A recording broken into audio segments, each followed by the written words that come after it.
Twaqfet b'mod uffiċjali l-Climate Action Authority, is-CAA, li se tara li l-interessi ta' pajjiżna fejn jidħol it-tibdil fil-klima jitħarsu u jiġu mismuwa. Malta l-darb'oħra tkun pjuniera fl-Unjoni Ewropea kif din hija l-ewwel awtorità ta' dan it-tip fost il-pajjiżi kollha msieħba u li se tkun responsabbli li tikkoordina u tissorvelja l-miżuri u regolamenti relatati mat-tibdil fil-klima ta' pajjiżna. Kif tħabbar diġà l-kap eżekuttiv tal-awtorità se tkun l-Inġinier Abigail Kutajar.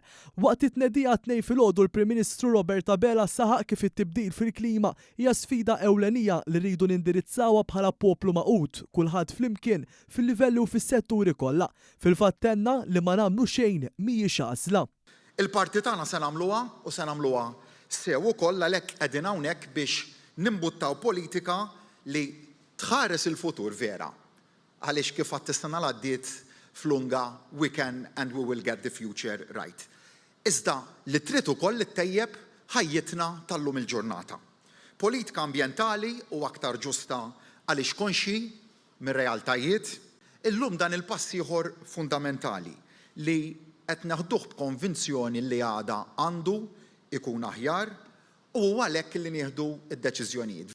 Hawn il-Prim Ministru rimarka d-direzzjoni politika tal-Gvern għal dan il-pajjiż, dik li jibqa' jġib il-progress fl-istess waqt li assigura tranquillità u s-serenità li jixraqlu kulħadd. Fil-fatt dwar il-Climate Action Authority, Dr. Abela għalissa permezz tagħha rridu ndaħlu liġijiet fil-waqt li jiġu implementati bidliet biex l-isfida tal-bidla fil-klima tinbidel f'opportunità. Bħala pajjiż ejjew ħalli nkunu front wieħed u maqut, aħna impenjati li niġġieldu t-tibdil fil-klima qed iwettqu il-bidliet anke ekonomiċi u soċjali biex naslu għal dan il-għan. Dan il-Gvern riformista qatt ma qata' qalbu quddiem sfida jew oħra hekk se nibqgħu nagħmlu favur il-ġid komuni. Nawgura il-ħidma tajba lilkom b'suċċess, illum pass ieħor għada inħarsu l-quddiem li jkollna kisb oħra li biha nagħmlu differenza tanġibbli fil-kwalità tal-ħajja tan-nies. Indirizzat l-attività wkoll il-Ministru responsabbli mill-Ambjent Mirjam Dalli li qalet kif dan kollu jimxi b'konformità mal-ħidma tal-Gvern favur l-ambjent. Ma nistgħux inħarsu biss lejn kemm ser naqilgħu illum. Għandna ir-responsabilità li nħarsu fit-tul u nippjanaw fit-tul għal ġenerazzjonijiet ta' warajna.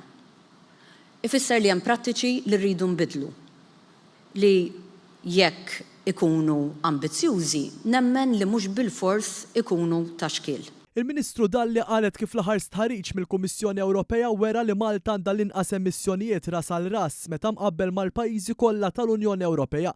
Biex il-ħidma tal-Gvern timxi jitfit mal-ħidma tal-Awtorità l-ġdida, numru ta' ministeri se jkollhom rappreżentanti fost l-oħrajn is-segretarji permanenti biex kull liġi jew miżuri li jiġu implementati f'pajjiżna ikunu diskussi minn qabel mal-Awtorità ħalli bekk jiġu rispettati l-miri ta' Malta favur it-tibdil fil-klima. Is-CAA se tgħin ukoll biex pajjiżna jsir carbon neutral sas-sena 2050.